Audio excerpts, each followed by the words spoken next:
resources, and it happens. Let's speak to creating a healthy environment. So we were talking about like not being critical with what they're doing academically, but what other things can we do to create a healthy environment? Well, I think first and foremost, you want to look at the 7 keys of great teaching. And the first one is, well, I won't take you there. I'll just say there are 7 keys to great teaching, timing what it is. But one of them is you lead out, you, not them. When you start with, if I want my kids to value, let's say math.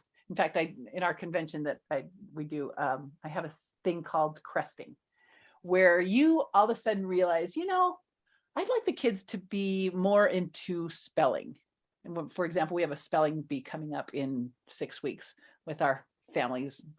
And so you start to play as, or let's say math. Let's do math. Math's a little better because a lot of people are afraid of math as they're coming into homeschool.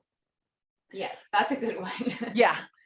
So you don't just like get online and find out what's the best, what does everybody love, and then start assigning the curriculum. It starts right here. Before ever my kids notice that I'm getting into math for them, I'm getting into math for me. I'm starting to read Math Doesn't Suck by Danica McKellar. I'm starting to read The Mathematical Universe by Denham. We have a whole page on math resources too at TJEd.org/mathsci. And in our resources section on classics, there's a whole section on math classics for adults and math classics for kids. And it's not exhaustive, but it's a great place to start. But anyway, I read about math. I get a graph notebook and I start through the Cliff's study solver on pre-algebra and basic math, and just kind of brush up skills that's been forever since I actually studied them. And my kids, and the Childcraft Math Magic, volume 13 of the old Childcraft. Oh my gosh, so good. Math Magic. Math games. Yeah. There's a good book called Math Magic. Is that like a related book? No. No, You're probably thinking Art Benjamin has a book called The Secrets of Mental Math. And then Lilac Moore has one called something in Math Magic Land. And then there's the Donald Duck one in Math Magic Land. So good, that video. Anyway, you start to play at math. Go look at the math sci. It's tjed.org/math-sci, SCI. Mm-hmm. And it will take you to resources and literally a math course where we describe to people. It was one of the books that we did for mentoring in the classics series. We created this whole course on how to teach math, starting at the little, play games with your kids that are mathy. Mm-hmm. And then it's math stories, and it's about math people and how did math make a difference? And then you're creating spreadsheets, and then you're reading math classics, and then you're starting to do the problems and the equations, and then you're getting into the deep and heavy math stuff. And it's this process that starts with delight, and it starts with play, and then it always stays in a place where you are engaged with people who love math. You never want to learn math who doesn't love it. Here's the thing, and I think what you're saying is really crucial, and it's something that's hard for me to communicate to people, because literally everyone that I talk to says, I hate math, I don't understand math. So basically they're like, I don't want anything to do with math. Look, if you think you hate math, you haven't met math. I promise you. Come talk to me. Contact me on the web form. I will point you in the direction, because there is math love to be had. And I mean, I think the important takeaway here is that if you want to teach your kids that math is worthwhile, a worthwhile way to spend your time, because you can make them do things, but they can work for 2 years on something and forget it all if they don't value it. And you have to show them in some way that you value it. Either sit down with them and do the work, or read some books like you're saying. Well, and you don't even have to be particularly good at it. You don't have to have a high math aptitude to be an inspiring math mentor. Like, for example, my husband, I'm an accomplished musician. My husband is not. He loves music. There are certain things like whenever he's done a seminar, he's always been very particular about what music will we do for this, or what, a fireside. He loves music. He's not a performer. He's not trained, but he loves it. And he's inspired our kids to love it in that same way. I've got some kids who are accomplished, some who are not. It's just, there's a certain aptitude, right? You don't have to be amazeballs math to be great at inspiring math. But you do have to show an interest, I think. Mhm. I think that's a hard hurdle for people, but it's the reality. You can, Let me help you. you can Let me help require, you. yeah, but they have to be on board with that idea. It's like you can require your children to do work, but if you expect that requirement to actually bear fruit and actually have them retain information, that's not realistic if they don't see you valuing that. So you really do have to find some way to like it, you know, and like you said, you Well, can help with that. And you start out with the things that are fun about math. Yeah. And there are things that are really fun about math. And there's so much about math. It's like saying science. Are we talking about biology, chemistry? Math has this same sort of whole global thing about it. There's logic, there's shapes, there's gradations, we don't need to go into all the, but there's a way that you can meaningfully connect with math. And I'd be delighted to help you make that connection. And again, it's this two different ways of thinking about education. One is it's very sequential. There's these step, you know, grade 2, grade 3, grade 4, grade 5. And the other way is we are trying to become the person that we're supposed to be. We're trying to become as educated as possible, see where it leads us, to find our mission. It's a very different view. And so you don't have that stress either of like, I'm in 3rd grade. My kids in 3rd grade, they got to finish all the 3rd grade stuff and they got to get 100% on everything. Well, it's kind of bizarre too when you think about it. When you think about 1st, 2nd, 3rd up through 12th grade, I mean, you've got at best, you know, 12 times 9 months of those things, as if that was truly the definition of what mattered on those subjects. Yes. That's just crazy talk. There's so much more than you ever, I mean, billions of times more than what you studied in those 12 years. Yeah. Than what you did study. Which I think, if I understand correctly, is where you're getting at, is you're trying to build this foundation so you have lifelong learners who want to continue learning even after you're not, you know, making them. I know you're not making them, but a lot of people are. So even after they leave your house, they still want to learn because it's not enough. Like, you know, just all these years that you have in a home is not enough. No. So it's a building. I mean, and the times, we kind of alluded to this, these times, they are a changing. People who don't know how to learn new things, people who don't know how to fill in gaps, people who don't know, have the aptitude for being agile and applying their knowledge to the real world, they're going to be at a huge disadvantage. And those lessons are way more important than the things that are on the gradation tests. And similarly, why would you say, what's the difference between child-led and parent-led learning? And I'm guessing that you would prefer child-led. I'm guessing. I would say better. Maybe child-led, mentor-inspired. Yeah. Because I feel like it's, no matter who you are, all education is self-education. And the way we inspire our youth, our children, to be self-educators is to be self-educators. And we know things that they don't know about what's out there. They're not just going to automatically choose to learn about crystals if they've never heard of a crystal. They're not going to automatically choose to learn about the Sudan if they've never heard of the Sudan. And so in a certain way, you know, us being curious, us being engaged, opens the doors for them, not only to what we're studying, but to the idea of having doors open. Yeah. To be open to new information and new ideas. Yeah. And to know that there's stuff out there that I don't know, and it's not on a test and it's not on a checklist. Let's briefly touch on kids school. That's something that you talk about in your books. What is it? When you do it? What's the benefits? Okay.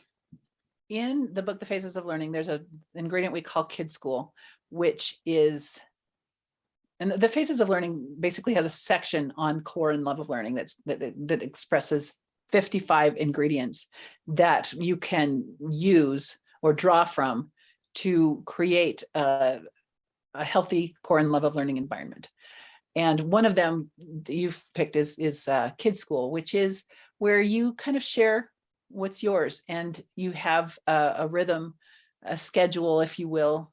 I prefer rhythm, where you're sharing things that delight you. Another one of the ingredients is a mom school.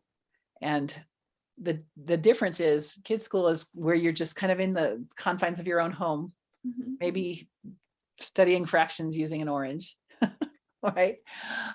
But a mom school is where you see a need in the family. And then through this process that we call blank page brainstorming, you kind of figure out, what is my role? What is mine to do in stepping up to that need? Because not everything is mine to do, right? There are things that there needs that are met by the other parent, or the sibling relationships, or experiences in the world, or maybe it's a need that needs to remain needy in order for the child to have a hunger in that area. I don't know, but I'm really big on knowing what's mine to do. And so in this process of blank page brainstorming, I might say, for example, we had our daughter Emma, who really bad wanted something like her big brother had, which was a Cub Scouting. And she kind of begged for this for maybe 3 years before we all of a sudden felt, I mean, before that, it was like, yeah, that'd be a cool idea. But all of a sudden there was this moment where it just felt right to do something about it. And so a mom school is where you see a need in your family, you feel like it's yours to fill that need, and you create this vehicle for it and invite other families to take part. Yeah. And from that process, we developed the Young Stateswomen Society, where there was this totally awesome club that had Emma working on goals in all these different areas. And it was a great community builder. All these other families, and from far and wide, would come to our YSS club meetings. And it really met this need for Emma and helped her through that love of learning process, where she had support from a mentor. She had opportunity to be exposed to things that were new to her without taking charge of what it meant to, okay, you did that right. That's enough. All these closed doors, you're done. It was always opening the doors and saying, here's this thing to learn about. Here's this thing that's interesting. And her getting a sense of empowerment. And later, of course, her 2 younger sisters were part of it too.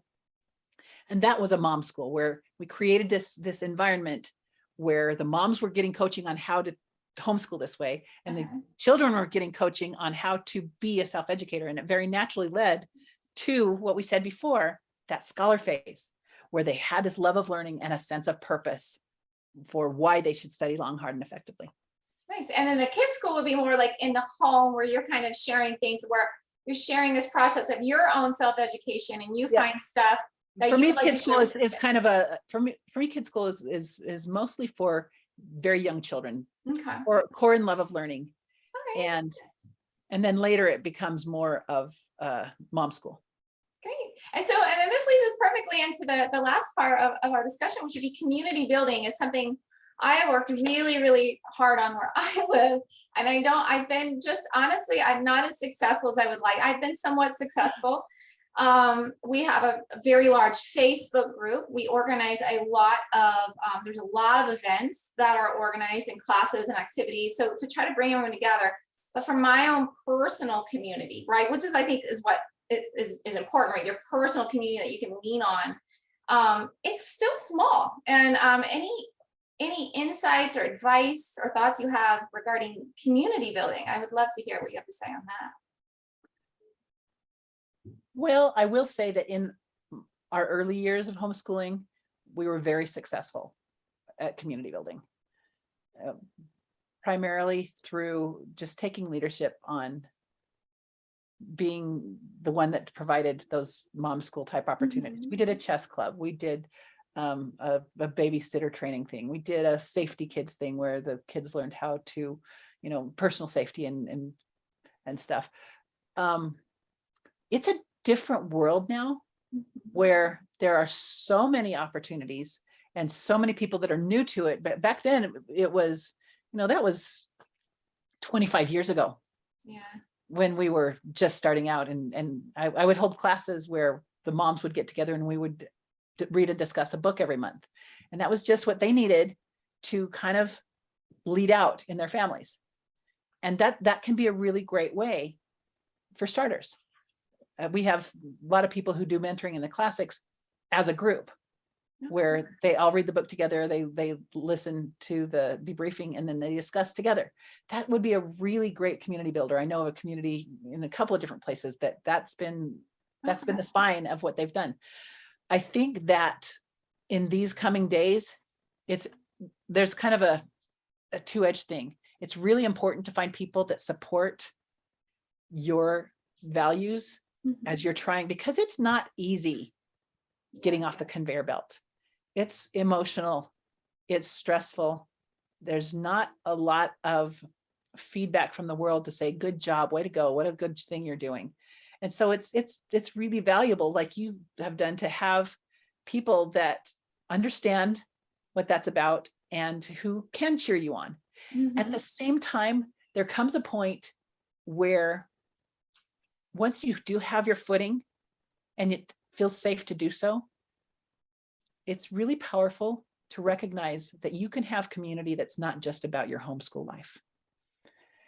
That you can have community of parents, you can have community of learners, you can have community of, people who love this or that outdoors type thing, or this or that cultural thing. There's lots of ways to build community. And it just, again, you have to get to a safe place.